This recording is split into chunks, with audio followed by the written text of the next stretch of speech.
My text today comes from two somewhat unusual sources. The first source is the wall of a boardroom at a very large international oil company. You probably, your preacher on Sunday or Saturday or whenever day you go, probably never read from the text of the wall of a boardroom at a major oil company, but let me proceed to do this.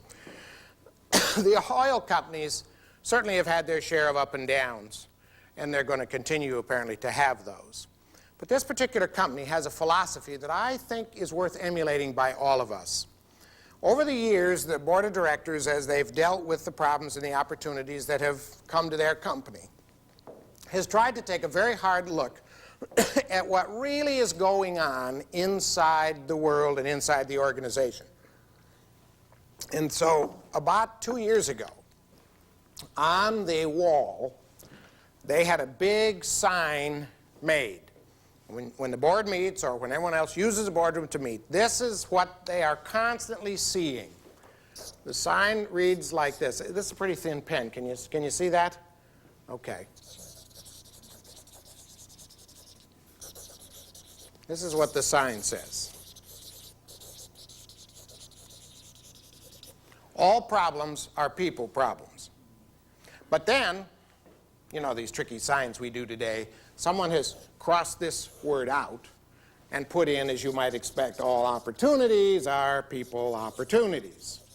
Well, you cut it any way you want, but here's how that company got those words up there. They found that if they were dealing with, say, a transportation difficulty, which had left maybe part of their service territory without enough of a certain kind of fuel or whatever, that when they started tracing it back, it was never the trucks, it was never the pipeline, it was never the ships, it was always some person who didn't. And when they looked at all the other areas of their company, they found that no matter what happened, that they had to trace it back to people. Well, that's pretty obvious, isn't it? But how many organizations live by the rule that all problems and all opportunities are people, problems, or opportunities? Not many that I know of. So I want to focus a little bit on that. The second part of my text is from good old Peter Drucker, the management philosopher. And if this is from an interview that Peter gave with our newsletter about a year ago. We asked Peter, he's been, oh gosh, probably, I guess you'd have to say he's the leading management writer, management consultant for a long time now, almost 45 years. And we asked Peter, sum up 45 years and 25 years of scholarship before that, sum it all up in one sentence or less. You know, the kind of thing newsletter editors are apt to do to you because they probably had that much space to fill. And so Peter, he never even took a deep breath. This is what he said, right off the top of his head. He said, management always lives, works, or practices in and for an organization, and an organization is a human community, first and foremost. Before marketing, before finance, before products, it is a human community, and that community is held together by the bond that next to the tie of family is the most powerful human bond, the work bond. So we're talking about a world in which all problems or opportunities are people problems or opportunities, and all organizations are human communities. And so now I just want to ask you one question. As good as you are, could you say that the philosophy here and at our guests' companies really institutionalizes this idea? In other words, are you close to the point where hierarchical kind of thinking in management, where one-way, manipulative, outbound kind of approaches to external audiences truly are getting behind us? And we're starting to understand that this is a human community we're dealing with, and that the people, problems, and opportunities are the things that can pull us through. Thinking strictly in a practical sense, are we getting there? And what's the payoff if we can get there? Well, let's take a look at some of the things that we know. Every manager knows right away that you have to take financial considerations into account on every decision that you make. I mean, we don't even need to talk about that. Clearly, you need to consider the financial impact.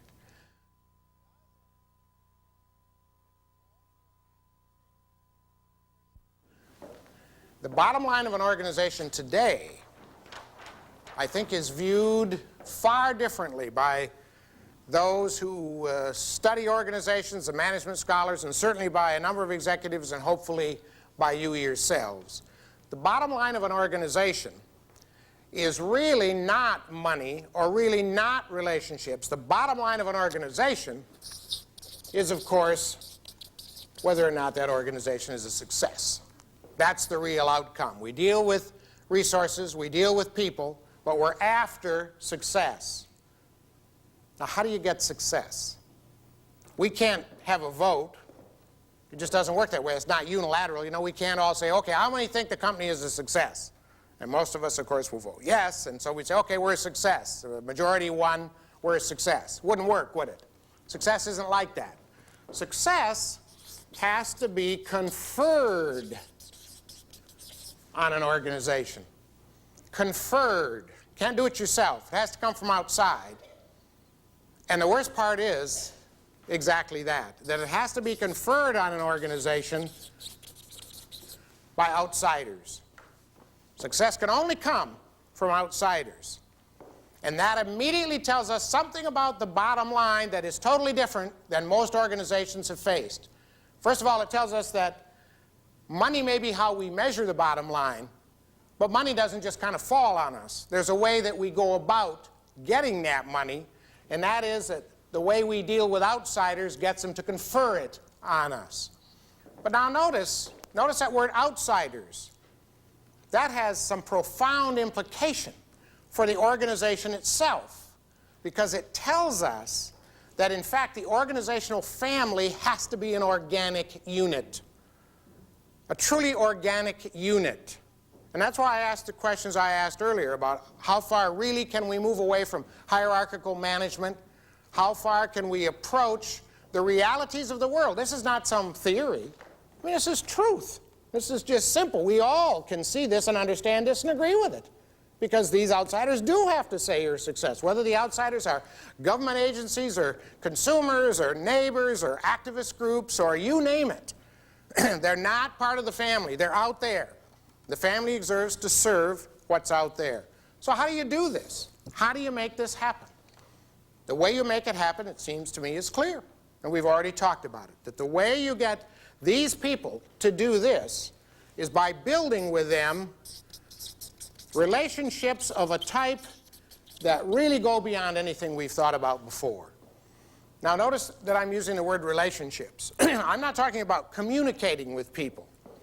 And I want to be very clear on that point. Building a relationship is not communicating.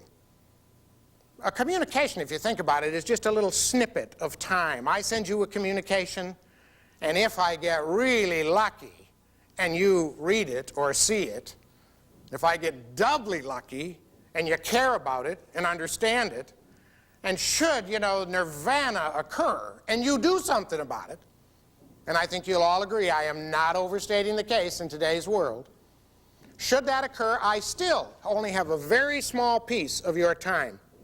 You get my communication, you either do it, whatever happens, boom, I got a little piece. And if I communicate regularly, I got a lot of little pieces. But that means nothing, because a relationship goes far beyond this brain-to-brain activity, which is communication, because that's what it is. I send you something out of my cranium, you think about it in your cranium, and if you respond, it comes out of your cranium. It's probably great for 2 robots or a couple of computers, but that's not the world I live in. I live in a world of real live flesh and blood people who always do exactly what I didn't anticipate they would. So how then do you tie all these little pieces together? Well, you do it clearly the way we do in our personal lives. You do it by building relationships. Now that concept of relationships, that's a word that's so familiar to us that concept needs some real investigation. What is a relationship?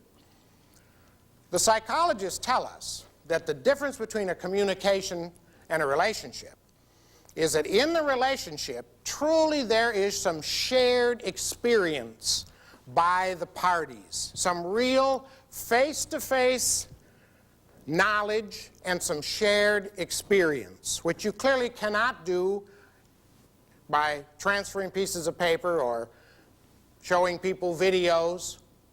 Well, your new video phones, I guess that'll come close, won't it? We can do it by long distance, but it'll still be face-to-face. We still have to see that other person. Now, if you talk about those kind of relationships, now you're talking about real pay dirt for an organization, and here's why. Instead of a little snippet, those kind of relationships make an organization, its products or services, a part of these outsiders' daily lives. The beauty of relationships is that, of course, every human lives their whole life in a realm of relationships. And so every manager, every supervisor up to the CEO can understand this concepts.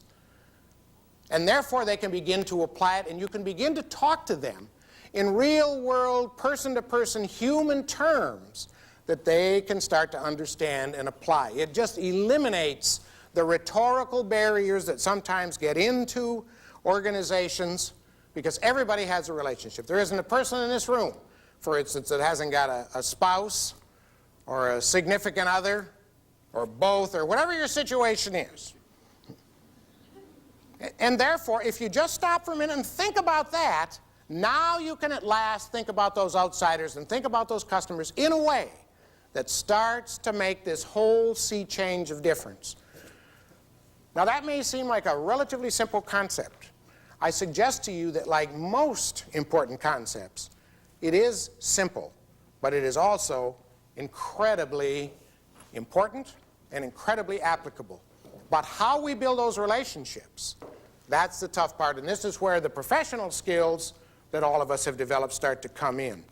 When we build these relationships, there are two aspects that we must keep in mind. The relationships we build, first of all, have to earn the trust of the people.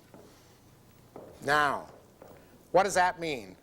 That means that we have to have an open, participative relationship all the time. It doesn't mean we can be explaining ourselves to people sometimes and being open to them sometimes, and then at other times saying, well, it's pretty touchy now, I'm not sure we can do it.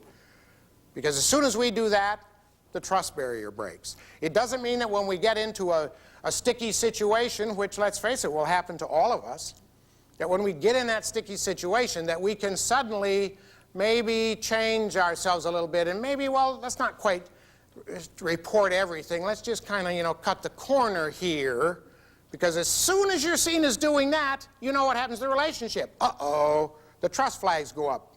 What's happening here? What's happening here? And so this means, therefore, that a commitment to success, which I'm assuming everybody in this room and I hope in this building, and it would be nice if in this world, had a commitment to real success, means a commitment to relationships of a very definite kind, the kind of relationships that build trust. And the reason for that, very simple.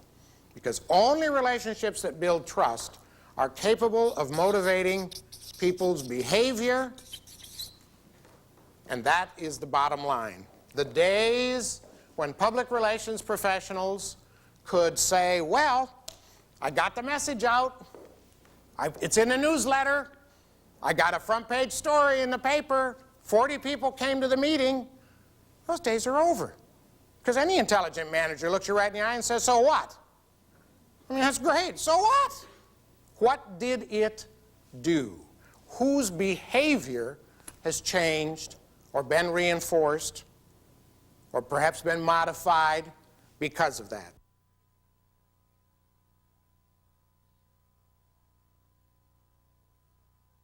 So now, instead of a passive world of folks out there waiting for communication, we have people who are looking